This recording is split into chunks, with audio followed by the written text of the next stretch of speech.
Rebecca, welcome to the show.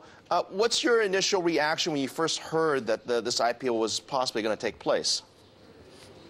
Well, thank you so much for having me on. It's really good news. It is something that GM needs to do in order to restore public confidence in the company and really get back to being able to utilize the financial markets in a positive way. Is there a sense, perhaps, especially for the city of Detroit, who's been through so much turmoil over the past couple of years, is there a sense of relief that this is really the healing process has begun and they're well on the way, that the worst is certainly over for at least the auto sector in the United States?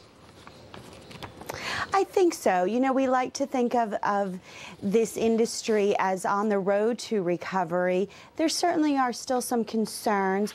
Our IHS's forecast is for about 11.5 million units for this year, and that's really a very constrained forecast still. The U.S. market should be selling in the range of 15 million units. So there's a long way to go, but I think that this is an important step in GM's recovery. Now, that's a really good point. There's been a lot of discussion about, ever since the financial crisis, that car sales have certainly weakened a substantial amount. And to gain back to the $15 million target that you were just speaking about, what would it take? Is it jobs that's the number one thing, or is it consumer confidence, or is it wages? What are you looking at in terms of perhaps gaining some additional momentum here? It's such a combination of all of those things. We have to see the jobs starting to recover more, and we're still not there.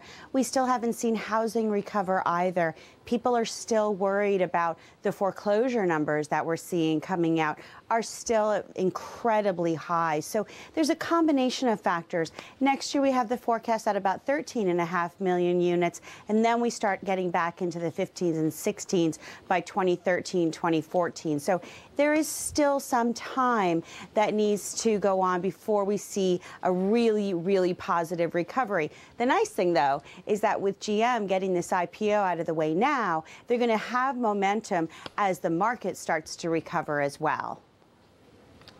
Just a quick question regarding lending. A year ago we talked about not having enough credit for the consumer, and that was one of the issues why more cars were not being sold. Is there more credit in the marketplace now, and there's more financing available? Is that an issue any longer? There is more available, but it still is an issue.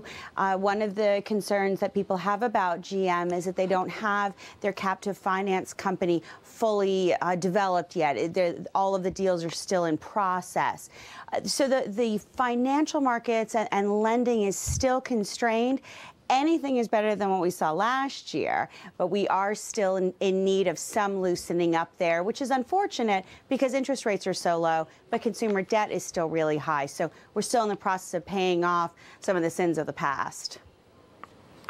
Rebecca, we had those macroeconomic numbers in the U.S. that have been relatively mixed in terms of industrial production and so on and so forth. What are you hearing from the automakers? Are they ramping up production and adding more jobs to the workforce, or are they taking more of a wait-and-see attitude in terms of the economy?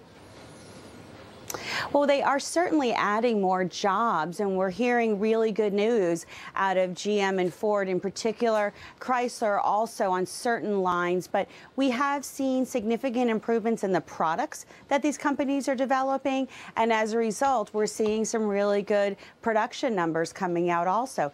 The other thing to keep in mind is how much capacity was taken out of the industry in the last couple of years as these companies have restructured. So we've lost a lot of plants, and now we're really looking and saying, wow, we may actually need some more production at some of the more popular vehicles, which is really the best news you can have.